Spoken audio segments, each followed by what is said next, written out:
Bonjour à tous et à toutes, j'espère que vous allez bien.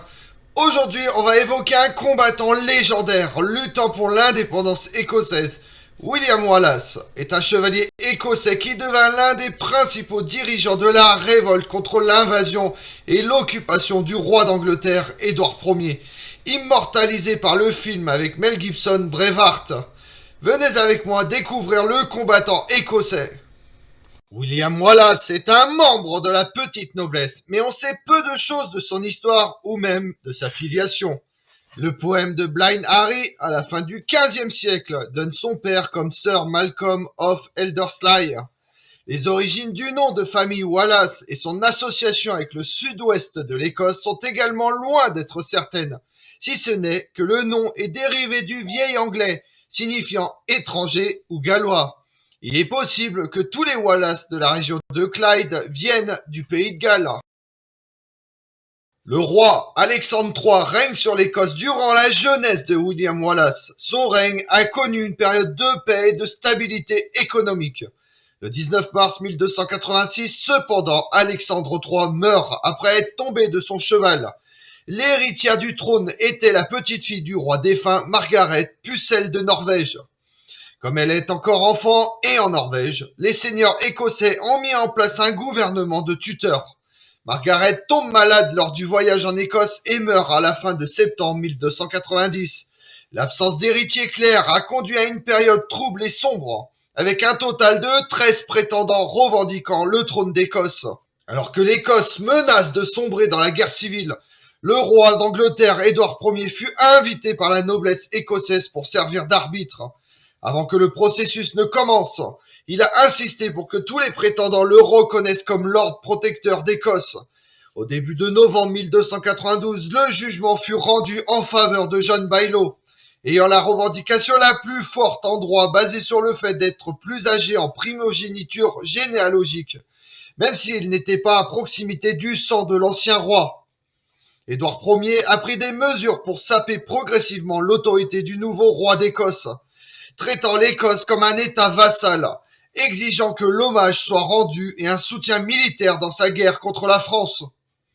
Les Écossais se lassent bientôt de leur roi compromis et la direction des affaires lui a été retirée par les principaux hommes du royaume, qui nomment un conseil de 12 à Stirling en juillet 1295 pour remplacer John Baillow. Ils ont ensuite conclu un traité d'assistance mutuelle avec le royaume de France, connu plus tard sous le nom d'Old Alliance. En représailles au traité de l'Écosse avec la France, Édouard Ier envahit l'Écosse, prenant d'assaut Berwick Upton Tweed. Les Écossais sont vaincus à Dunbar et les Anglais prennent le château le 27 avril 1296. Édouard Ier force le roi d'Écosse à abdiquer, ce qu'il fait sans combattre le 10 juillet 1296. En juillet, Édouard Ier a ordonné à ses officiers de recevoir un hommage officiel de quelques 1800 nobles. Hommage d'autant plus simple à obtenir de la part d'Édouard Ier puisque les principaux opposants à l'invasion anglaise se trouvent prisonniers et aux mains de l'Angleterre. Certains historiens pensent que William Wallace a obtenu une expérience militaire durant les campagnes d'Édouard Ier au pays de Galles, lui fournissant une bonne occasion pour un fils cadet d'acquérir une expérience du combat en s'engageant comme mercenaire. Le sceau personnel de William Wallace porte l'insigne de l'archer, de sorte qu'il a peut-être combattu en tant qu'archer dans l'armée d'Édouard Ier. Le premier acte de rébellion de William Wallace envers l'Angleterre concerne le meurtre de William de Hersling, le haut shérif anglais de Larnac en mai 1297. Il se joint ensuite à Guillaume le Hardi, seigneur de Douglas. Ce fut l'une des nombreuses rébellions qui eurent lieu à travers l'Écosse, y compris celle de plusieurs nobles écossais et d'Andrew Moray dans le nord. Le soulèvement subit un coup dur lorsque les nobles se soumettent aux Anglais à Irvine en juillet 1297. William Wallace et Andrew Moray, n'étant pas impliqués, continuent leur rébellion. William Wallace utilise la forêt d'Ettrick comme base pour les raids et attaqua le palais de Robert Wizard, évêque de Glasgow à Ancrum. Le 11 septembre 1297, une armée dirigée conjointement par William Wallace et Andrew Moray remporte la bataille de Stirling Bridge. Bien que largement en infériorité numérique, l'armée écossaise met en déroute l'armée anglaise. L'armée féodale de John Warren, 6e comte de Surrey, composée de 3000 cavaliers et de 8000 à 10 000 fantassins, rencontre un désastre alors qu'il traverse la rive droite de la rivière. L'étroitesse du pont empêche de nombreux soldats de traverser ensemble, de sorte que pendant que les soldats anglais traversent, les Écossais attendent jusqu'à ce que la moitié d'entre eux soient passés, puis tuent les Anglais aussi rapidement qu'ils peuvent traverser. L'infanterie a été envoyée en premier, suivie par la cavalerie lourde. Les formations écossaises de Chiltron forcent l'infanterie à revenir dans la cavalerie, qui avance, poussant certains soldats anglais à battre en retraite, tandis que d'autres continuent à avancer. Sous le poids écrasant du nombre de soldats, le pont s'est effondré, et de nombreux soldats anglais se sont noyés. Ainsi, les Écossais remportent une victoire significative, renforçant la confiance de leurs armées.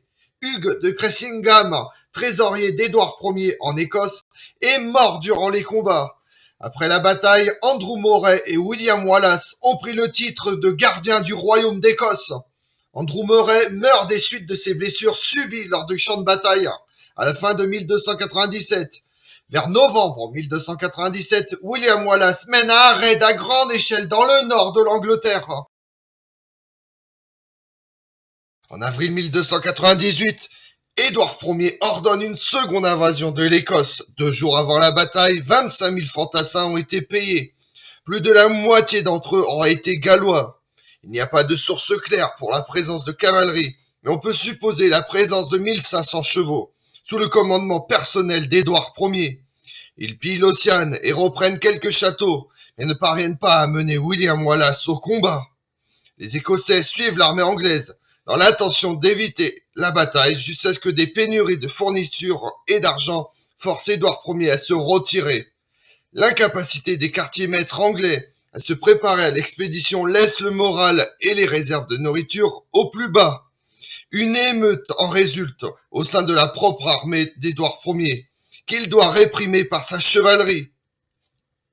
En juillet, alors qu'il planifie un retour à Édimbourg pour le ravitaillement, Édouard Ier reçoit des renseignements selon lesquels les Écossais campent à proximité de Falkirk.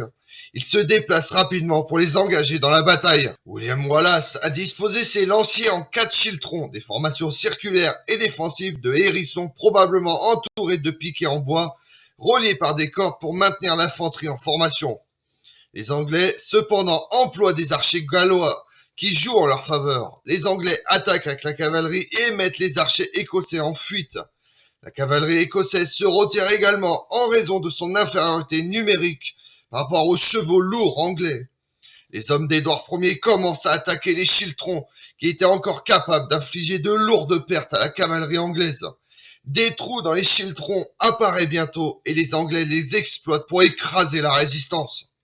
Les Écossais perdent beaucoup d'hommes. Une nouvelle fois, William Wallace réussit à s'échapper, bien que sa réputation militaire en ait beaucoup souffert. En septembre 1298, William Wallace démissionne de son poste de gardien de l'Écosse en faveur de Robert Bruce, comte de Carrick et futur roi d'Écosse. Les détails des activités de William Wallace après cela sont vagues, mais il y a des preuves qu'il est parti en mission à la cour du roi de France Philippe IV le Bel, pour plaider la cause de l'aide dans la lutte écossaise pour l'indépendance. Il y a une lettre survivante du roi datée du 7 novembre 1300 à ses envoyés à Rome, exigeant qu'ils aident Sir William. Cela suggère également que William Wallace avait peut-être l'intention de se rendre à Rome, bien que l'on ne sache pas s'il l'a fait. Il y a aussi un rapport d'un espion anglais lors d'une réunion des dirigeants écossais où ils ont dit que William Wallace était en France. En 1304, William Wallace est de retour en Écosse et impliqué dans plusieurs escarmouches. William Wallace échappe à la capture jusqu'au 5 août 1305 lorsque John Myten, un chevalier écossais fidèle à Édouard Ier, remet William Wallace aux soldats anglais à Roboydstone près de Glasgow. Des lettres de sauf-conduit d'Haakon V, roi de Norvège, de Philippe IV, roi de France, et John Bailo, roi d'Écosse déchu, ainsi que d'autres documents ont été trouvés en possession de William Wallace et remis à Édouard Ier. William Wallace est transporté à Londres, puis emmené à Westminster, où il fut jugé pour trahison et pour atrocités commises contre des civils en temps de guerre, n'épargnant ni l'âge, ni le sexe, ni moine, ni nonne. Il a été couronné d'une guirlande de chênes pour suggérer qu'il était le roi des hors-la-loi. William Wallace répond à l'accusation de trahison. Je ne pouvais être un traître à Édouard Ier, car je n'ai jamais été son sujet. Après le procès, le 23 août 1305, William Wallace est emmené à la tour de Londres, puis déshabillé et traîné à travers la ville au talon d'un cheval. Il a été pendu, tiré, écartelé, étranglé par pendaison, mais relâché avant qu'il meure, émasculé, éviscéré et ses entrailles brûlées devant lui, décapité puis coupé en 4 parties. Sa tête préservée, trempée dans le goudron, a été placée sur une broche au sommet de London Bridge. Il a ensuite été rejoint par les chefs des frères John et Simon Fraser. Ses membres ont été exposés séparément à Newcastle, Berwick, Stirling et Perth. Une plaque dévoilée le 8 avril 1956 se dresse sur un mur de l'hôpital Saint-Barthélemy près du site de l'exécution de William Wallace. Il comprend en latin les mots Dico tebi verum libertas optima rerum nunquam servilis sub nexus vivitup fili. Je vous dis la vérité, la liberté est ce qu'il y a de mieux. Fils, ne vivez jamais la vie comme des esclaves. En 1869, le monument William Wallace a été érigé près du site de sa victoire à Stirling Bridge.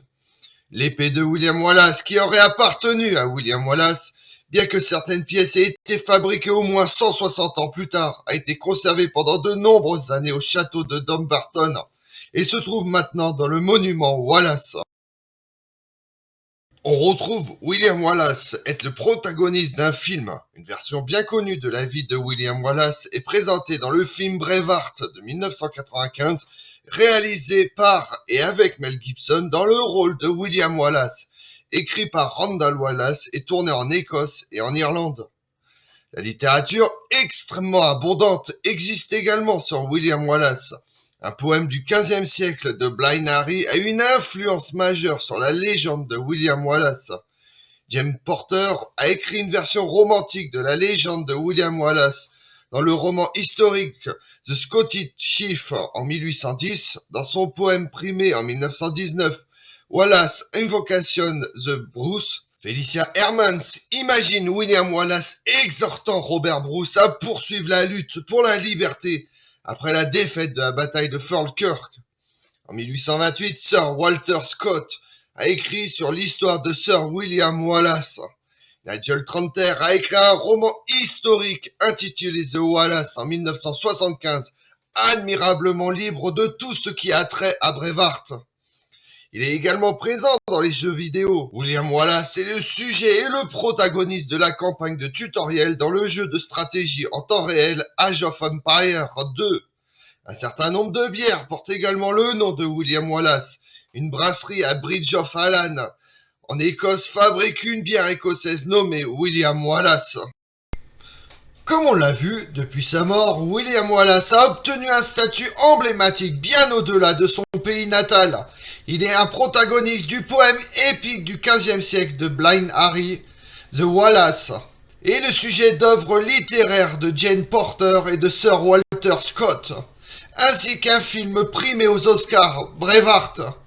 Je vous remercie d'avoir suivi cette vidéo en ma compagnie. Si vous voulez connaître mes autres vidéos, retrouvez-moi sur ma chaîne YouTube Tout sur l'Histoire avec Damien et sur les réseaux sociaux Twitter et Instagram Histoire Damien, et pensez à liker, commenter et vous abonner. Je vous remercie à tous.